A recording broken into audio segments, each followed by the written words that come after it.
Thank you very much. Good evening, my brothers and my sisters. Bonsoir, frère.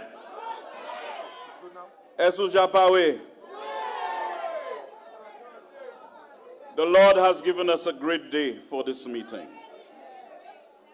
And we have started the year on a very good note. My brothers and my sisters, the message that is coming from this platform tonight is that the real threat to our country is the continued presence of Alan Shaste and his version of Flabo in the corridors of power. My brothers and my sisters, this UWP has dragged our country to the lowest point of discredit and incompetent administration with absolutely no integrity. But you know, there has been much talk about motion of no confidence. And who won the motion of no confidence? My brothers and my sisters, we told you very early that we are going to mobilize the people of this country for our ultimate victory at the polls. We did not go to the House to get the support of Bradley Felix or Stephenson King or any one of them. We did not enter any deal with anybody. We were speaking to the constituents of Choiseul. We were speaking to the constituents of ancillary canneries. And the court of public opinion has said very clearly that the St. Lucia Labour Party is on the right track. This UWP government for the past 3 years have been actively undermining the development of this country. They are determined to destroy the heart and soul of St. Lucia. They have stopped everything St. Lucian. They have stopped the Larry Shoes Health Center. They have stopped the Ancillary Health Center. They have stopped all kinds of things in this country. The Derek Walcott House. They have stopped the subvention to the St. Lucia National Trust, the Distress Fund, the Shock Bridge, the shock to Grozile Highway.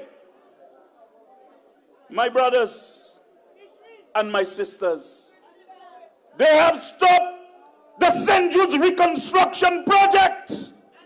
But you heard them talking about, oh, we love the South and we are going to do things for the South. They stopped the water project in the South. They stopped the administrative building in the South. But they love the South. And what they have done is to give T.O. King the right to desecrate Vieux Fort. And the only thing that has been happening in the South is T.O. King destroying Vieux Fort. Me bola me palwe. Bola me palwe. T.O. King will be taught a lesson by the people of this country that is not our God and is not master in this country. My brothers and my sisters, this government has plunged our country into a healthcare crisis for absolutely no reason. Yola si me gwen epi OKEU hospital. They have been doing all sorts of things. They have been stopping all sorts of things. But over the past 3 years, what they have been doing, they have been expanding fiscal deficits, going and borrow heavily to benefit DSH, to benefit Ojo Labs, to benefit everything foreign. And we must stay and say nothing. We must allow our God, Alan Shaste, to do as he pleases in this country and remain quiet. And remain quiet. As if, you know, we must not irritate the forces of aggression. We must not rock the boat. My brothers and my sisters, the sad reality is we have a government which is pregnant with reckless desires. pregnant with reckless desires and giving birth to reckless things in this country.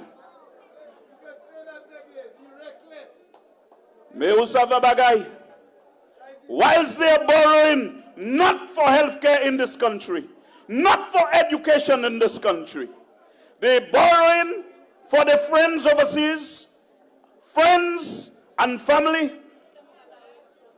They are borrowing for that. And whilst they are enjoying themselves with their Johnny Walker Black and Johnny Walker Blue and their steak, Kabwit Kabaibal Mese Mutokisu.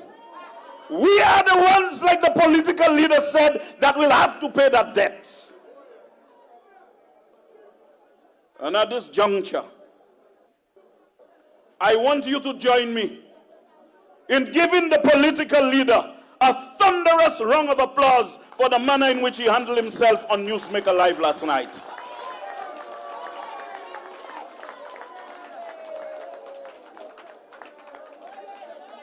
I like the way he handled a particular caller.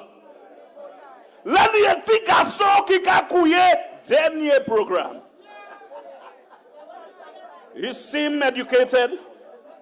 He sounds like he is knowledgeable in finance, accounting, and a little bit of economics. But you know, he would criticize Honorable Philip Joseph Pierre. He will criticize Kenny Anthony about the manner in which they handle the economy of the country. Don't forget, we found a fiscal deficit in St. Lucia in 2011 of almost 10%. And we manage that fiscal deficit. We manage the economy. We borrow for welfare programs. We borrow for roads. Who built more roads than us between 1997 and 2006, and again between 2011 and 2016? And we didn't impose any $1.50 tax on you. We built more bridges. In fact, in Soufrière, it's called Bridgetown, the amount of bridges that were built in Soufrière. But you know what, my brothers and my sisters? That caller had me up all night listening. And he said that the Labour Party has a history of destroying the economy of the country. When we left in 2006, we left a growing economy. GDP was over 5.4%.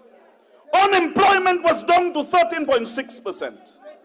Wealth was more evenly distributed in this country.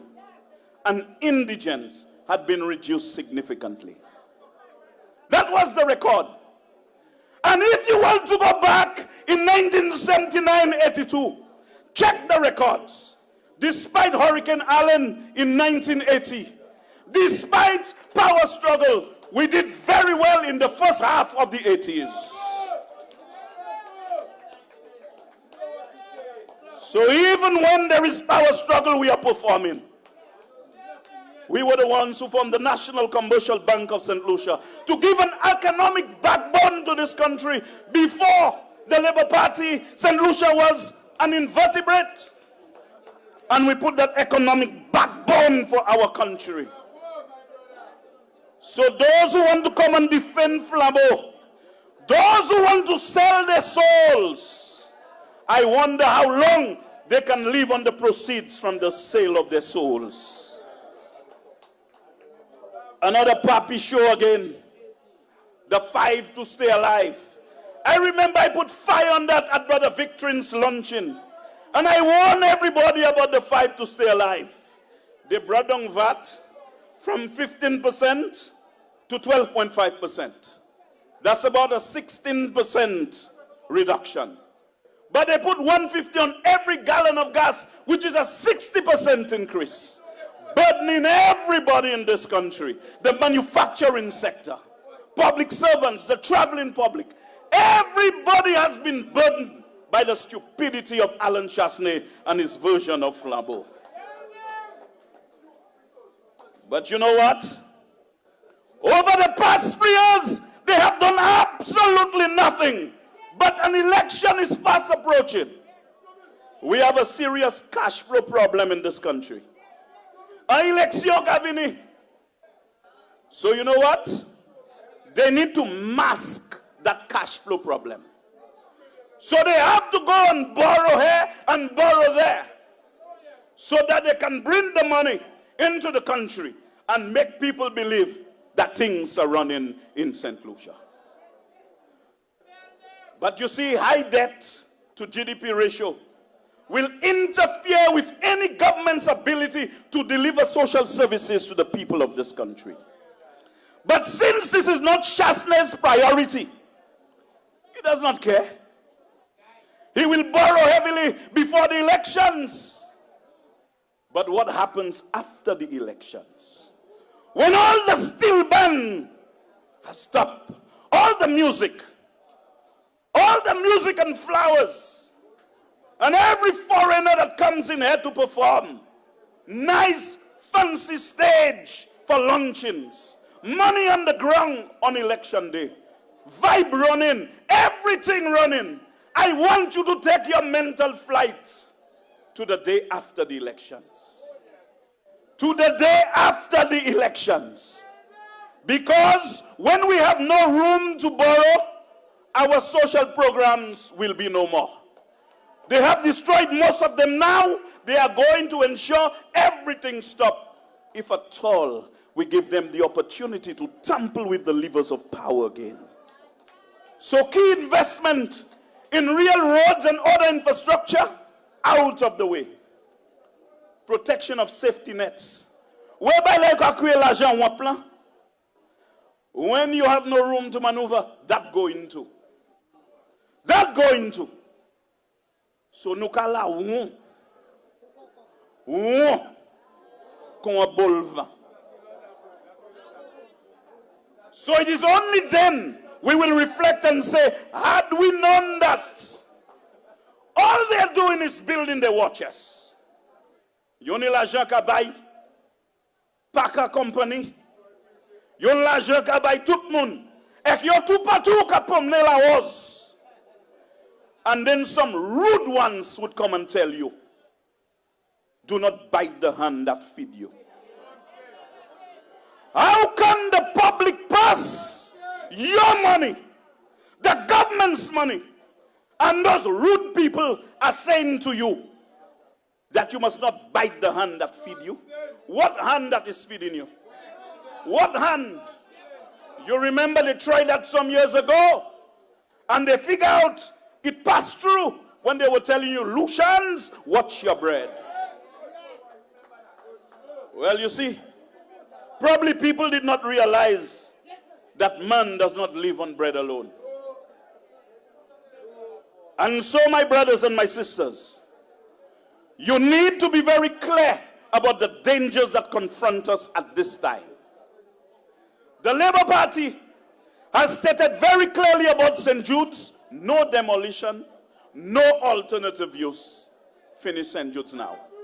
And I'm saying to any medical school that want to come and hijack St. Jude's, I don't care how many degrees you have in hostile takeovers. We, the people of the South, shall resist occupation of St. Jude's Hospital. The only people that will get the green light to proceed to that building are the nurses, doctors, and patients from the stadium back to the original site.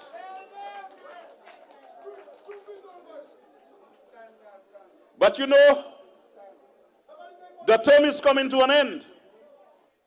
And Chasney packaged all the empty promises into a New Year's Day message with tears in his eyes, pleading tearfully for restored confidence in his style of leadership. So all projects that were supposed to have finished a long time ago, like St. Jude's, he tell you come and build a new wing at St. Jude's. Further compounding the debt situation, because I heard they want to borrow US $40 million. We have money there to complete St. Jude's. John Peters said between maybe 5 million, and Hennicat gave another figure, maybe about 15 million, could finish it. Don't forget, we took a loan from the Taiwanese for the reconstruction of St. Jude's Hospital. And the East Wing can accommodate every operation at the stadium to date. But no, he's going to leave the people at the stadium. They are going to put containers at the stadium. And then for them to say, we love the South. We love the South. Come in with some foolish photos, some foolish drawings, and believe that they are going to mama guy the people of the South. Well, I'm prepared to protect every inch of our soil with my life. You see, when you come into politics, you must not stay behind and send people at the front. I will lead by example. And my brothers and my sisters, the good Lord had written in his big books the exact moment of my birth. And he has already written the exact moment of my death. And he has already planned my course in life. I must be obedient to my master and do my master's will whilst I'm on earth, and I will not serve two masters.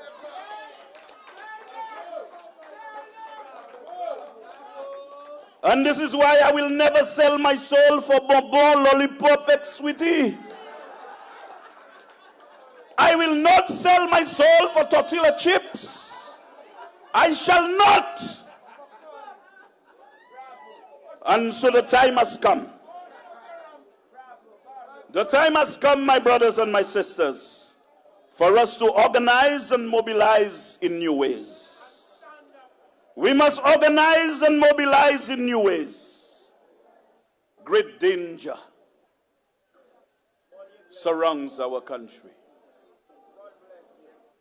And as I prepare to conclude tonight, I cannot help but remember Sir George Charles, the founding father of the trade union movement in this country, that gave birth to the St. Lucia Labour Party. And Sir George Charles, when he was fighting against colonial rule to give workers a better package in this country, and to become chief minister, and to deliver much of the bread, justice, and freedom we enjoy today, he did it at the hazard of his life. Sir George Charles risked his life to get the right to vote for every man, woman, and child in this country once you are 18 years and over. And you know what? Before he got adult suffrage, only petty bourgeois could have voted in this country. Les hommes légociaux seulement qui se votent. Go picha. Ou si vous êtes dans magasin hectare pour venir au lion tab vin vote. And you know, he fought against colonial rule. And as we approach 40 years of independence, as if that right that he fought for on our behalf, we took that right to vote and we voted a foreign clique into this country to masturbate on the people of this country.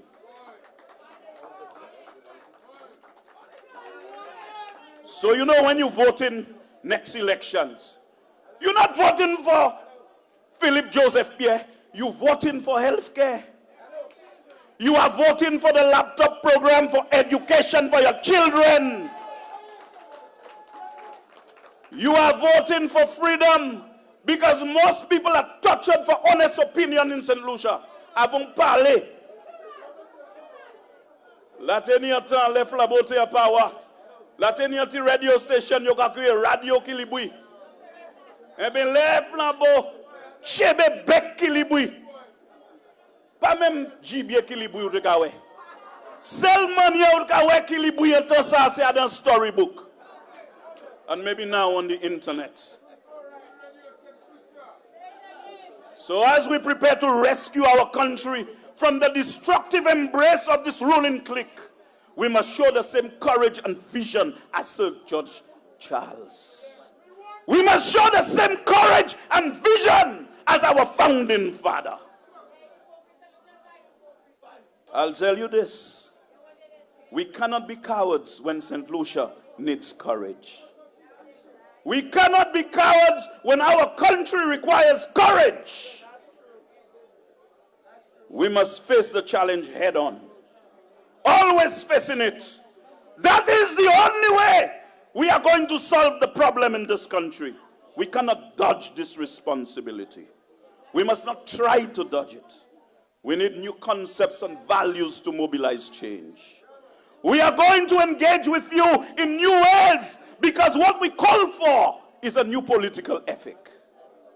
Because we need a new political approach to environment and development, where economic and fiscal policies, trade, foreign policies, energy, agriculture, industry, and other sectoral policies all aim to induce development that is not only economically but also socially sustainable. We must commit ourselves and our country to the serious task of nation building. We must therefore act together as a united people. We cannot afford to split our forward movement at its political seam. And this is why you have a number of people who voted Flambeau who are present here this evening. I want to tell you, in my father's house, there are many mansions. Labor is an expanding doctrine under the leadership of Philip Joseph Pierre. And so I say to you tonight, remain on red alert, and we shall issue instructions in the coming period regarding our democratic march back to victory. One love, my brothers and my sisters. Peace and love, and good night.